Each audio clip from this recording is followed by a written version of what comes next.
foi com muito prazer que eu vejo a participação das mulheres aqui nos oficiais de justiça, mais do que no meu estado proporcionalmente. Então, parabéns a vocês, mulheres, aí, pela participação de vocês aqui nessa luta da categoria de oficiais de justiça.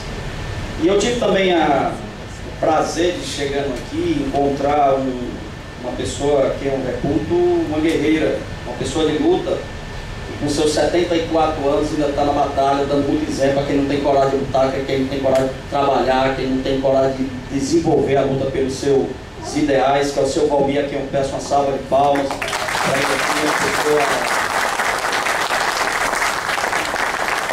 merecida. Meu estado tem um colega Dutra, ele não tem 74, tem 72, portanto seu Valmir passou na frente dele, né? É o titular. Então, bom, abrindo aqui nosso trabalho, pessoal, quero dizer para você o seguinte: primeiro, parabenizar o Estado de Mato Grosso por essa decisão de ser criado o Sindicato dos Oficiais de Justiça do Estado de Mato Grosso, Sindojus MP. Quero dizer o seguinte, que só tem direito quem exige direito, só tem respeito para quem põe respeito, só tem condição de lutar pelos seus ideais quem realmente tem alguma coisa de cara limpa. E só se pode lutar pelos nossos direitos, pelos nossos ideais, tendo sindicato. Não existe essa história de compor com um sindicatão, com um sindicato A e B, porque na realidade os interesses são múltiplos, são divergentes, e que na verdade não convergem com os interesses da categoria de oficial de justiça. Isso aí. Basta fazer uma análise do que existe hoje no Brasil, onde existe sindicato de oficial de justiça, quais são os estados que estão melhor qualificados técnica e financeiramente. Basta olhar. Se vocês pegarem o mapa e quiserem fazer uma análise, abram um portal da transparência, vocês vão ver. Então só tem direito quem direito anda. Só tem direito quem tem responsabilidade de lutar pelos seus ideais. Não se pode aqui querer pensar ou idealizar uma entidade de classe de sindicato em que se viva refém de uma coisa que eu tenho visto nesse país quando presidente da federação, que é essa coisa horrorosa, que a oficial de justiça fica às expensas recebendo verba de quem quer que seja. Quer de advogado, quer das partes, quer de qualquer um. Não é essa a luta de sindicato, não é essa a luta que tem que ser para a categoria. Nós temos que ter uma coisa que gostaria de colocar aqui para todo mundo. Temos que ter salário, respeito, dignidade. Para amanhã, quando você tiver uma velhice, você ter uma condição de vida digna e que você olhe para trás e veja que o que você construiu com dignidade e honra. Para amanhã alguém não chegar, botar o dedo na sua cara e falar que na realidade o que você construiu foi a custa de propina, de venda ou de qualquer coisa dessa espécie. É com essas palavras iniciais, parabenizando aqui o Sindojus pela sua criação aqui, é com muita tristeza também que eu vejo que existem as forças contrárias aos interesses da categoria, que são os outros sindicatos. Recebi aqui, o colega me passou aqui um documento em que diz que Sindojus, o Sindjus que ele mate, contesta a legalidade do Sindojus.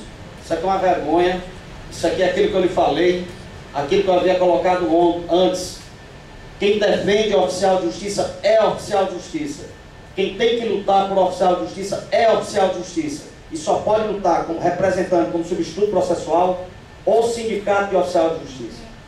Então, palavras ditas são palavras que qualquer um pode escrever, mas ninguém pode negar, são fatos e a materialidade. E aqui eu passo documentos, que por coincidência eu os trouxe, do Sindicato de São Paulo, em que o Estado de São Paulo, o Ministério do Trabalho já reconhece como categoria de Sindicato de Oficial de Justiça, como representante da classe de Oficial de Justiça. Aqui o tem. Ceará, onde o Ministério do Trabalho também reconhece a categoria de Oficial de Justiça no Ministério do Trabalho. Paraíba, que também é a mesma coisa. E as cartas sindicais que nós temos conseguido hoje junto ao Ministério do Trabalho e Emprego. Com essas palavras eu convido o presidente para que receba aqui, senhor presidente, a documentação a qual eu passo a entregar ao senhor diante da plateia, para que se alguém tem dúvida que o oficial de justiça não tem condição de ter sindicato, pode dizer que quem está comentando essas histórias por aí, ou tem interesses pessoais, e eu digo que deve ter interesses pessoais, ou desconhece a lei, ou desconhece a categoria de oficial de justiça e desconhece o respeito e dignidade da qual nós temos que ter. Categoria unida, sindicato forte. Sindicato de oficiais de justiça. Então passa aqui a palavra ao presidente, da documentação aqui nessa, para que possa disponibilizar, para que todos conheçam a realidade que existe em termos de... Nós temos competência, sim, para termos a nosso sindicato como bem representar e nos defender. Eu quero dizer para vocês o seguinte, que sindicato e categoria se faz primeiro com amor próprio, com respeito, com aquilo que você tem, com a importância que você tem enquanto categoria. Muitas vezes lá no estado do Ceará, e eu trato aqui no estado do Ceará, o oficial de justiça era tratado como servo, empregado de juiz. Mandava pegar filho em colégio, mandava trocar lâmpada de carro. Até que um dia, um oficial de justiça, o juiz mandava ele buscar um quilo de carne, ele ia lá no açougue. Quando o juiz foi pagar no final de semana, era 5 quilos, tinha 10. Aí o juiz perguntou para ele, rapaz, que diabo é esse? Estou devendo 10 quilos. Ele disse, não, porque o seu Valmir leva 2. O seu Valmir, mas não é o senhor, seu Valmir. Por favor, não é o senhor. Não é o senhor. O seu Valmir leva também. Aí o juiz foi perguntar para ele, ei, rapaz, o que é isso? Eu mando você pegar minha carne, você está levando para mim. Você não sou empregado seu, não. Estou fazendo um favor. Você acha que eu vou gastar gasolina no meu carro para levar a carne para a sua casa e não vou levar o meu? Estou levando sim. Estou levando o meu também. E eu quero dizer isso para vocês, para que vocês tenham a consciência de que muitos querem nos tratar como empregados pessoais, como pessoas que estão ali para serem servidas. Há dois tipos de pessoas importantes: aquelas que têm o ideal, que lutam por seus sonhos, que buscam por Deus, e tem aquele que é servil por natureza, aquele que é pelego, aquele que é subserviente e aquele que não tem vergonha de defender aquilo que é maior de um ser humano, que é a sua dignidade. Um homem sem dignidade não é nada. Um homem sem dignidade não tem respeito, não tem amor próprio, não tem como considerar e não tem como defender aquilo que é o bem maior, que é a sua família. Porque no dia que você está transmitindo para os seus e para a sua família, uma coisa que é péssima em qualquer situação: falta de amor próprio e dignidade. Eu me estenderia muito mais aqui a respeito das lutas que temos que travar, mas eu abriria essa questão, inclusive em relação à resolução 153 do CNJ, que trata dessa parte de cobrança de custas. Eu sou totalmente contra. Eu entendo que a luta tem que ser por salário, a luta tem que ser por dignidade, porque na hora que o poder, o patrão, fizer as contas, ele nunca vai dizer que você está ganhando mal. Ele vai dizer, olha aqui quanto é que ganha um oficial de justiça, mas ele não sabe que aqui não é salário.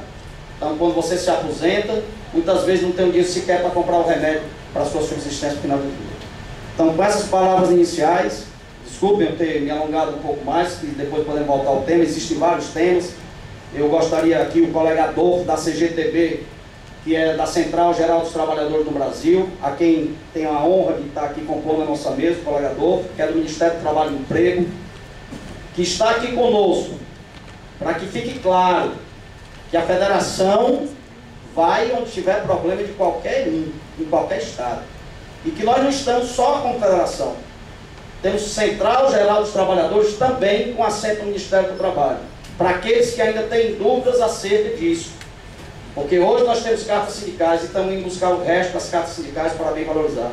Com essas palavras eu abro a palavra aqui para o colega Edivaldo e depois que passa aqui para os outros presentes, para que possa falar, para que depois sejam tiradas as dúvidas, porque nada melhor do que vocês perguntarem diretamente para elucidar os questionamentos e as dúvidas que possam haver. Mas eu quero que todos saiam daqui com boa certeza. Primeiro, a parabenizar a todos por essa posição. E não se iludam, a coisa não muda do dia para a noite. Vai ter que ter estrada, vai ter que ter chão, vai ter que ter sola de sapato gasta. Mas ao final, quando se chegar ao final, nós teremos uma condição de salário digno, justo, e que você pode ir para casa, botar a cabeça no travesseiro e saber que amanhã ninguém vai estar batendo na sua porta, querendo lhe prender por conta de algum advogado, algum sem vergonha que teve aí e que depois lhe denunciou e você está perdendo seu emprego. Então, parabéns a todos os oficiais de justiça que aqui estão presentes. E eu passo a palavra ao colega Edivaldo para que ele possa fazer o seu pronunciamento também, para que todos possam conhecer também um pouco do que é a federação. A federação não é o presidente, a federação somos todos nós. Onde tiver um oficial de justiça, a federação tem que estar presente, em qualquer situação. Interior, capital, em qualquer lugar. O Brasil é um país continental. Nesse país continental nós temos levado a nossa mensagem de sindicato forte, sindicato digno, com dirigentes dignos que tenham coragem. Quando isso acontecer, nós seremos uma categoria mais forte do que o que somos. Porque o que falta é que nós tenhamos a certeza do poder que nós temos e da força que nós temos. Não existe judiciário sem oficial de justiça. Então fiquem claros disso, não existe poder judiciário sem oficial de justiça. E nós não temos que ter medo de juiz e desembargador. Eles são servidores tanto quanto nós somos. Respeito é obrigação, subserviência é opção. Subserviência, legais, aí é a opção de cada uma. Tratar com respeito, cordialidade é obrigação, que é uma via de mão dupla. Você me trata com cordialidade, eu me trato também. Não me queira passar à frente do meu direito nem do meu dever. Meu pai me ensinou uma coisa: direito tem quem direito anda. E não há sociedade livre sem poder judiciário independente. E nós só vamos ter o poder judiciário independente que leve ao cidadão mais pobre, ao cidadão mais humilde, que realmente busca o judiciário. Se nós não tivermos dignidade, condição digna e cara limpa de trabalho. Então, salário sim, ser subserviente jamais. Essa é a nossa palavra e a federação está com o Mato Grosso onde der e vier. Muito obrigado.